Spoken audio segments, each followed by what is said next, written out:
Well, good morning. Here we are. It's time to put feet to ground and start moving towards Santiago. It's Saturday morning. It's like April 1st. April Fool's Day. So, yeah, the fools are going to go walking. It's a little bit of rain. It's not raining heavy, but yeah. It's day one of our Camino. It's a pilgrimage, right? So it's not supposed to be easy. So it's a little after 6:30, 6:45 by the time we get walking. So we've had coffee. Yeah. Thanks to Kevin. Yeah. And the coffee machine. And the coffee machine. But we've been asked, like, what is a Camino? People ask us what's a Camino, and the Camino de Santiago has been around for like 1,000 years. People have been doing this pilgrimage. It is alleged that Saint James, the apostle, his bones are buried in Santiago de Compostela. So pilgrims from all over the world make their way to Santiago to pay tribute and homage to the saint. People do it for different reasons. Some people just do it to walk. Some people just do it to have a party. Some kids just do it for the physical agility. Us kids, we've got a couple reasons. We're just at a place in a season in our life where we're trying to figure out how we want to move through the world next and what that looks like and how we serve and how we show up. And so pray for us along the way. Offer up, a little good juju for us. But we're trying to make our way, and each day we're going to try to walk for somebody or something, and sort of meditate on that and be really contemplative about that. You can join us if you wish. Today we're not going to get into all the crazy that we've left the U.S. in, but today at least I'm focusing in on those that are heartbroken and weeping and mourning loss of children due to gun violence. So that's on my heart today. Kevin may have a very different meditation, but that's where my focus will be today, to walk for the heartbroken in the U.S. Yeah, today it's all about coming back to where part of my family came from. So today I'm walking for my Nana. She was a very integral part of my life.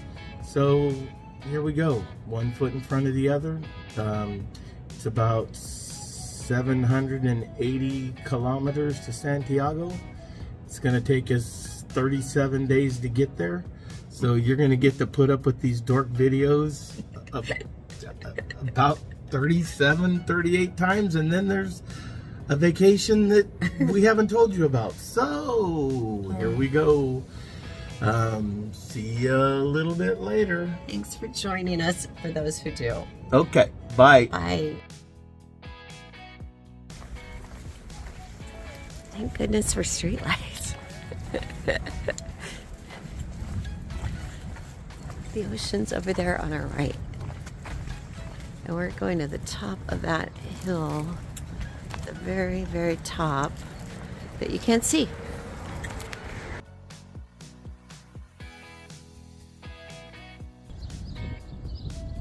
So basically we just follow the yellow arrows. It's like Dorothy, the Wizard of Oz. And to our right is the vast Atlantic. And the sun's just starting to come up. We do have gloomy, but it's been dry so far. Dry so far.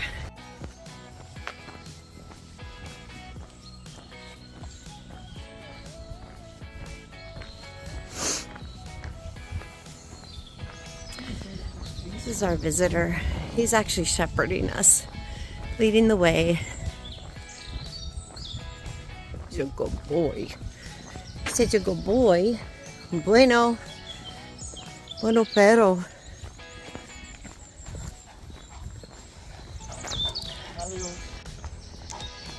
Nope. I think he's ours. He's ours now.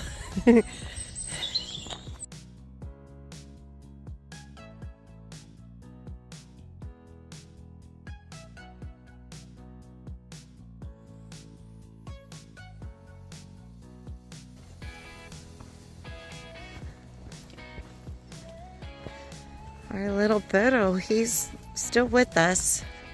It's been a while now. Oh. He's a good boy, good shepherd. Oh, yeah, he pooped again. More uphill. He is quite the pooper.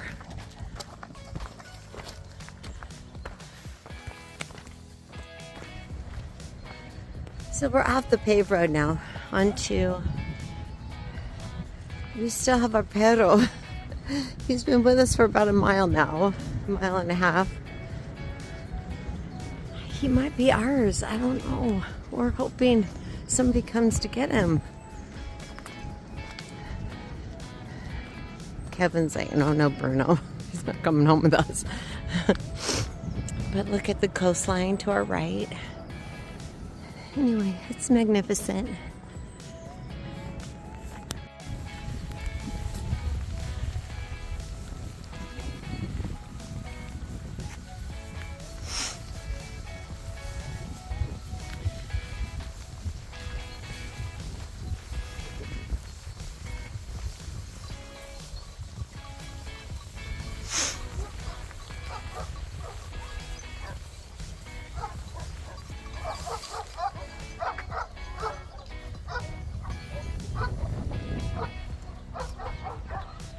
Well, we think we lost our Pero to the trail runners up there.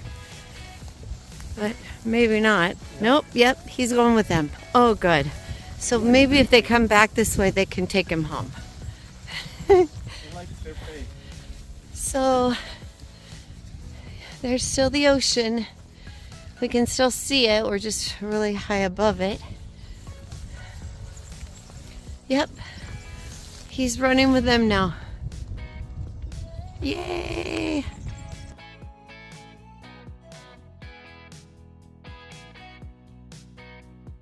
Okay.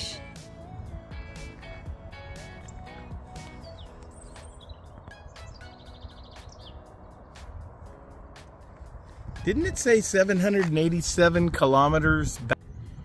Okay, so we just did something we would never do in the United States. No, we would never do this. And we were walking along, we had our little dog companion, and then he went off with the joggers. He went right, we kept going straight. And by the time we passed this little farmhouse, we got invited in to have coffee by this really sweet woman and her son. So we just, you just go. Here in Spain, there are no axe murderers that we know of. So we just said, yes, we'll go. So we go in, we're welcomed warmly. Everybody speaks English. We have coffee. They give us coffee. We're talking to the sweet son. They're part of a community of people that have these yellow delis all over Spain, Europe, and the United States. So if you live in Vista, California, go check out the Yellow Deli because this community of people own and run it. They're kind, they're warm, they're really a beautiful spirit. We didn't get converted. We didn't get, kidnapped or anything. So anyway, we're back on Camino and had to share that sweet little story. So you never know where angels are going to pop up. Right. And I think it says 787 kilometers to Santiago. And I think back about 8 miles it said 787 kilometers to Santiago. So we're either walking in place or somebody needs to change the sign. Amazing. Oh, and quick update on our Pero. Our Grand Pero. Pero Grande. Just as we were getting onto the Roman road back there, probably about half a mile now, a van pulled up and asked, have you seen a Pero Grande? And we said, oh, yes. So his owner is tracking him down. We pointed him in the direction of the joggers, and Pero Bien Pero is making his way home. So good news that his owner, probably not the first time, is finding and picking him up. So walking into town, we are passing by this old ancient cemetery, which is really kind of cool. Wow.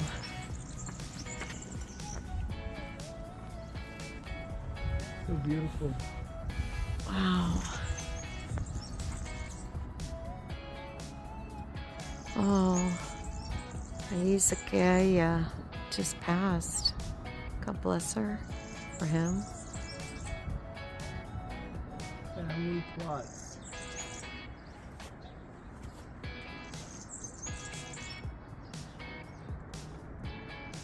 Look how well cared for they are.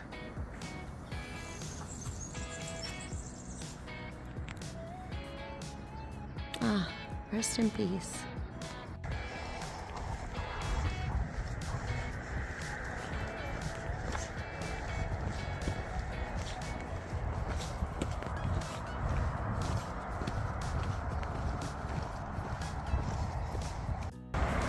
So interestingly, sometimes you walk in the woods in the forest and kind of gravelly, bouldery terrain, and then other times you're just walking along the freeway. Anyway, we are about what, honey, a mile out? Less than a mile out of our first real kind of break stop, Oreo, not counting the community of people we had coffee with this morning. But we're gonna stop there for a little bio break and more coffee, more cafe. So yeah, we're in a tunnel.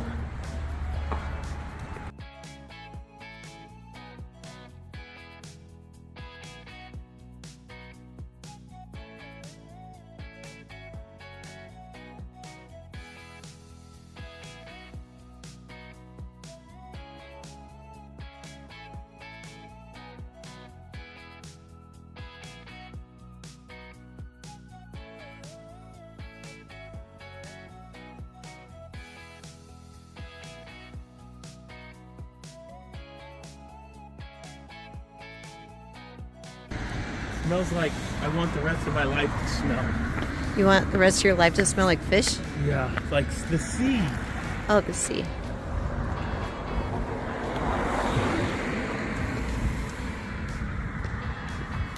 I love those women that are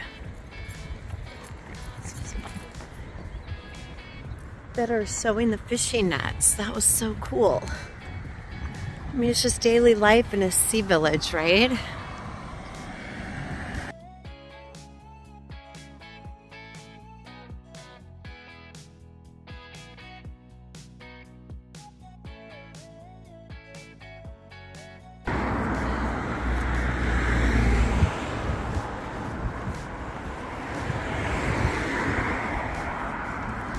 I think that's the last hill we have to go over to get to our location. We've got 3 more miles. Right, honey? Yeah, about 3 to 4, hang on. 5, Tell you.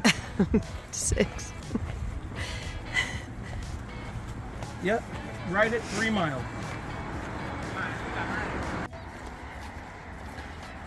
So we're still on our 3-mile trek into the routes. We should be there probably in the next half hour, 45 minutes. We've been playing. Yeah. We stopped and had a little bite, another little bite. Anyway. First beer of the day. First beer of the day. Hiker's hunger is a real thing. No cerveza, caña. Let's see. Yeah, see you now. Yeah.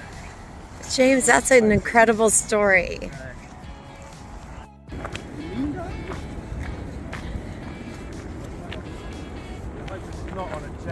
So there's James from Wales, and the other 2, Julia and Gregory, are from Germany. So we just found them, and they're awesome. And we're almost there. We're descending into the route, so we're almost there. Okay, bye. Hi guys. Okay, we just finished day 1. Oh my God. It was great. 13, a little over 13 miles. Yeah, my app says 14, so Oh, I'm yeah, going but with your that. lies. Your app always lies. I'm going with the 14. I'm surprised it didn't say 18, but that's okay. Oh my gosh. So we had, we're at Hotel Alameda in Zerau. Zerau. So Kevin and I are also reading this book while we do our pilgrimage. So it's called The Soul of a Pilgrim. And the third chapter, which you probably read yesterday in the video, if you saw the video yesterday, is really about crossing the threshold and leaving what no longer serves you in the past, right? Leaving behind what no longer serves you. So for us, 30 plus years in a career, in a corporate career, where our identities and our pride and our egos all wrapped up in kind of what we did. This last couple of years without that identity has been, I think we felt like we've been living in this place of ambiguity. And Papaville. Papa only. And Glamaville. Right. Noniville. But, it's called Crossing the Threshold. And so we're trying, when we left San Sebastian this morning on day one, it was really like, we're leaving it behind. We're leaving all that stuff and who we were, the parts that no longer serve us, right? We're still taking the parts of us that we like into the future, but crossing the threshold, we're in this space where the future isn't defined yet. So it's the liminal places, right? Where God's ambiguity and silences and mystery all work together and the miraculous happens. And so we experienced so many miracles today. We first got greeted by our Perro dog, our good shepherd, who stayed with us for about 4 miles. Oh, at least. And then his owner came to find him, which was awesome. And then we found that community of people that were so hospitable and gracious and offered us coffee and muffins. And like I said, we never would have done that in the U.S. But it just seemed like the Spirit moved us to do that. So we did that. But then as we continued to walk, we had a great little coffee at a bar in Orio. And the woman there had the same kind of joyful spirit that the woman at the church in San Sebastian did that we loved. And then we met the great people walking. We met some great pilgrims that were right behind us or in front of us. We don't know. But James from Shropshire, England, and Dee Dee and Julia from Germany. And so we walked with them for about the last mile and a half. Got to hear their great stories. James is a total nomad, and he's been all throughout the U.S. just hitchhiking and backpacking, and spent 9 months with Pamela Sue Martin from Dynasty days. Those of us of a certain age will remember. But anyway, yeah. What else am I missing, honey? It was a great views. Great first day. It did rain, but remember, the forecast is correct if a drop falls from the sky. And we had to put on our ponchos for a couple of minutes. You might have saw a picture of that, but really we didn't even need to put them on. We didn't get wet. The Roman roads were going downhill were the hardest part for me. Everything else was really just cool and gravy and fun and beautiful, and not a lot of pilgrims yet. We haven't seen a lot of pilgrims. All told 4. But we made it. Day 1 is done. We're gonna take a shower and get ourselves ready to, I'm gonna go find a stinking beer. I don't care if it kills me. And thank goodness they have an elevator, so I don't have to walk down 4 flights of stairs. Yeah. And yeah, go to bed early, get up early, and do it all over again. Yeah. Another 13, 14 miles tomorrow. Here we go. Ciao, ciao for now. Bye.